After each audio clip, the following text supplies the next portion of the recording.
a good buddy. That's what music means to Lou. It isn't a commodity, it's a connection.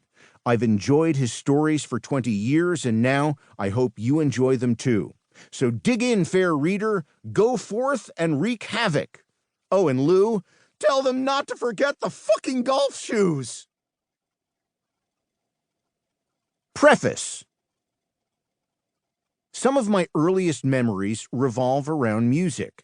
When I was very young, 6 or 7, I became enamored of the Beatles.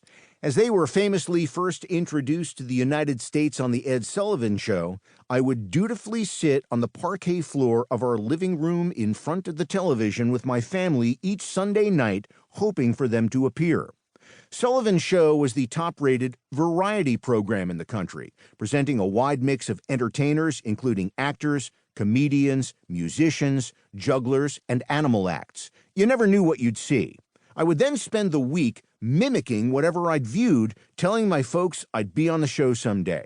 It was during one viewing of the program that my dad spoke to me from his reserved spot on the sofa.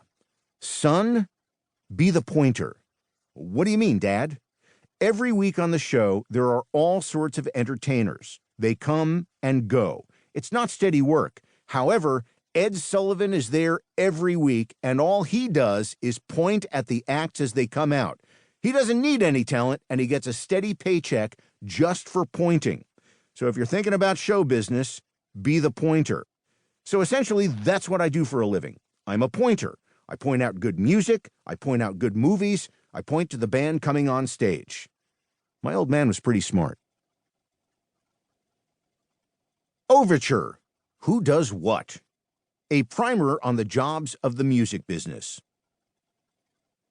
Like any other business, rock and roll has a division of labor. There are a host of jobs, and each one entails something unique. The difference here is that rock and roll has more people getting blowjobs in the bathroom during business hours while simultaneously doing lines of coke off the ass of whoever is doing the blowing than most other branches of industry. Well, except maybe Wall Street.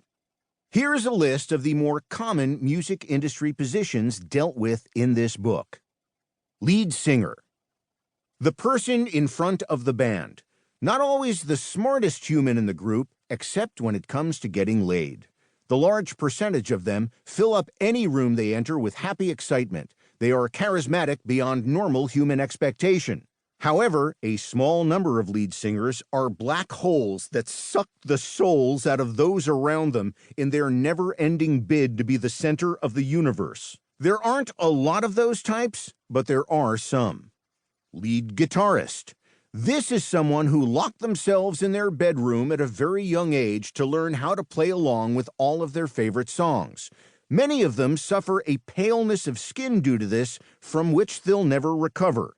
Jack White, I'm looking at you. The weaker members of this position just continue to ape the guitarist who influenced them the most while growing up. The better ones build upon what they've learned in order to forge their own unique style. The best of them make you go, how the fuck do they play like that? The lead guitarist is often locked in a battle for control of the band with the lead singer. Pride would never allow the lead guitarist to admit this. The lead singer usually doesn't say anything about these disagreements, as he or she is too busy charming the fuck out of the world. Rhythm guitarist. A real mixed bag. Some are just glad to be here. Others are the heart and soul of their group. In a few cases, it's actually the rhythm player calling all of the shots. The best representation of all this was Malcolm Young of AC/DC. Make no mistake, it was always Malcolm's band. He was the brains behind AC/DC. Besides, no rhythm guitarist should be taken lightly because anyone who can successfully navigate between the lead singer and the lead guitarist is a force to be reckoned with. Bass player. It would be very easy to shrug off bass players. However, Gene Simmons of Kiss and Paul McCartney of the Beatles are bass players, so that right there tells you not to underestimate these four-string mother pluckers.